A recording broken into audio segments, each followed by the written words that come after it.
Hey, hello everyone. Hopefully you've tried 1.2. Hopefully you've gotten it. It's pretty tricky. Um, and it's not just a simple, straightforward, here's how you do these problems. You really have to think about it, use some things maybe you learned before. So it's a tricky problem, but it's good to know how to do a problem like this. So if you didn't get it, hopefully I can explain it well and you can figure out how to do something like this. So if I give you one on a test or something, you can do it on your own. All right, so it says Sarah can bicycle loop around the north part of Lake Washington in 2 hours and 40 minutes.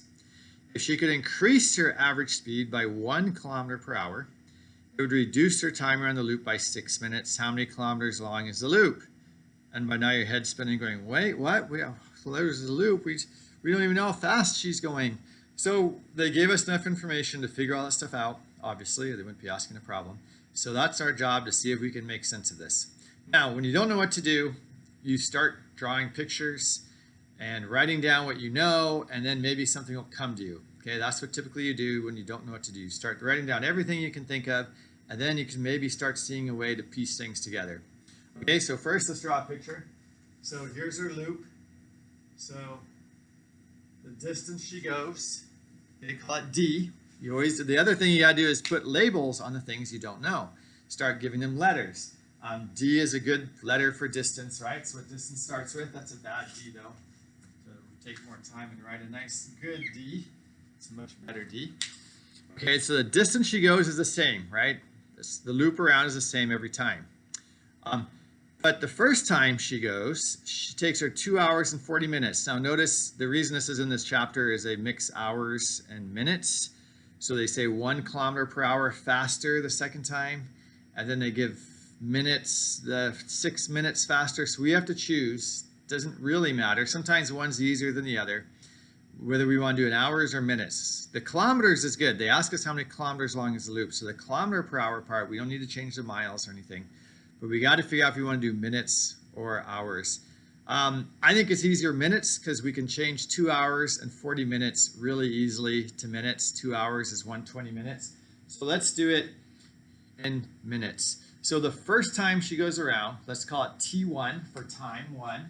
The first time she goes around, it takes her 2 hours, 40 minutes, which is 120 minutes plus 40, 160 minutes.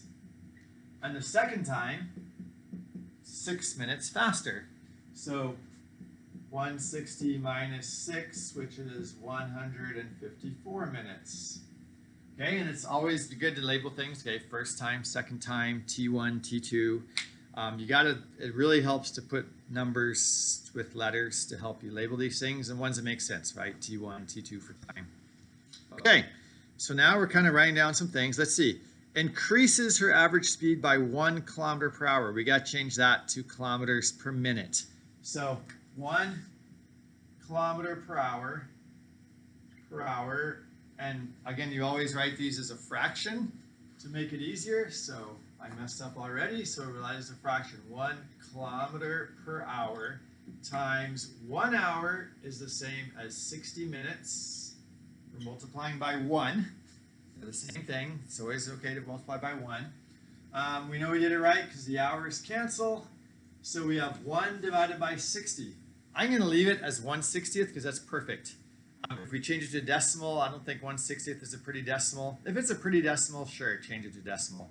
But we want to keep all the numbers, we want to keep it as perfect as possible, as long as possible, and then at the very end we can round off. If we round off right now, you'll get an answer that could be pretty far off. So I'm just going to keep it as 1/60th. So 1/60th kilometers per minute. That was her speed. 1/60th kilometers per minute faster. That's how much faster she went.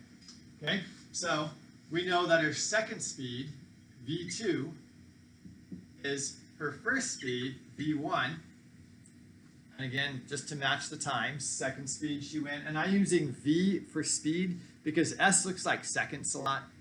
And if you call it, and my S's look like 5s too, so I got to be careful with S's. V for velocity.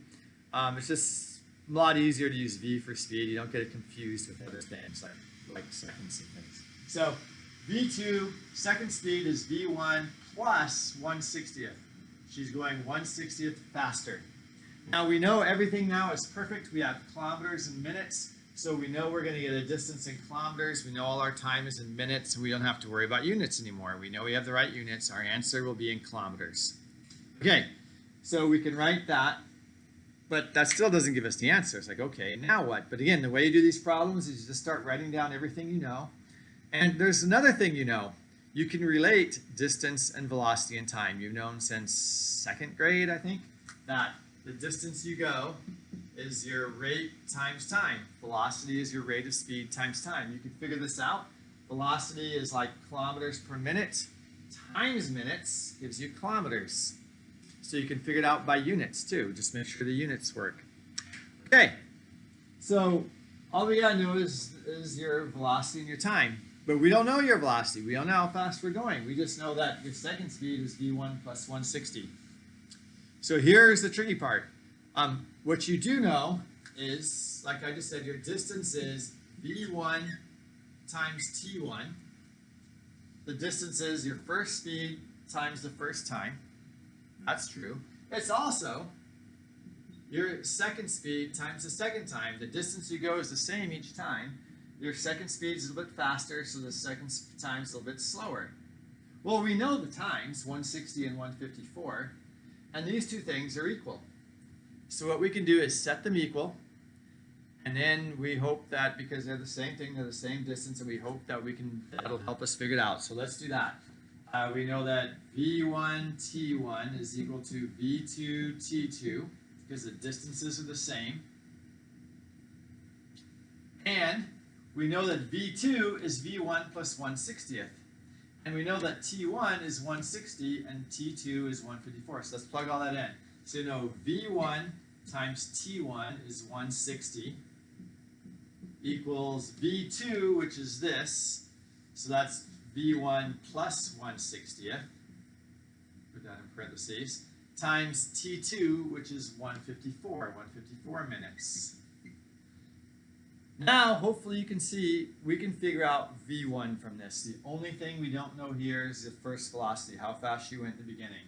If we can figure out how fast you went in the beginning, we can figure out the distance you went because we know t1 is 160. We just take our v1 here, times it by 160, and we get how we get the distance. And we can do that. We just have to do some algebra to figure out what v1 makes this work.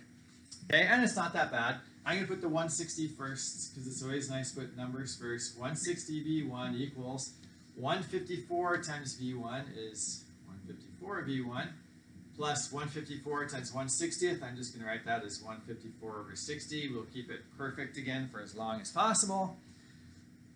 Take the 154 away on this side. Subtract 154 from both sides.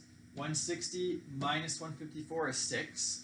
So 6 v1 equals, now the 154 is gone, we moved it to the other side, made it negative, equals 154 divided by 60.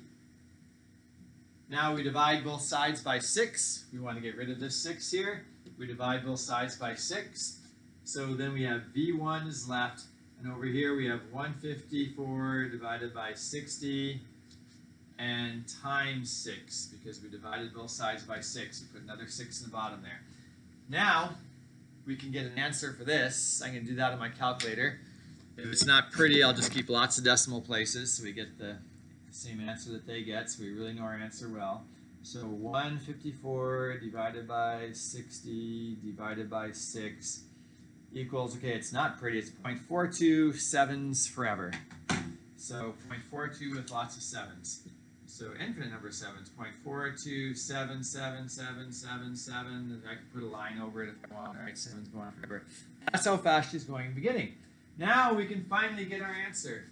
The distance she goes is v1 t1, which is that 0.4277777. When I put it in my calculator, I'll just put lots of sevens in my calculator. Times t1, which was 160. Actually, if I just keep it on my calculator, then I don't have to do that. And I did, so I just keep my answer and multiply it by 160. So times 160, and I get 68.4444 forever. So 68.4 repeating. And that's the perfect answer if I put a 4 repeating. So And we know that's kilometers because we know our distance is going to be kilometers because that's the only distance that we have. We can circle our answer, and then we check in the back of the book, and they get the same answer, I'm pretty sure. So that's how you do it. Again, this is a tricky problem. The way you do these, you write down everything you can, you use a lot of paper, you try to be neat. I kind of broke it up into different sections here, but it's still, still a little bit messy because if I were to grade this, it'd kind of be hard for me to grade because wait, where'd you start? What's going on? It kind of maybe helps to put boxes around things like, okay, this is a separate piece of work over here. This is a separate thing here. And then at the very end, I did this. So even labeling your steps can be nice, 1, 2, 3, 4 to help you figure out what you did. But yeah, very tricky problem. But hopefully it makes sense to you now and you could do this on your own if you got something similar. All right, thanks for listening. Hope that helped.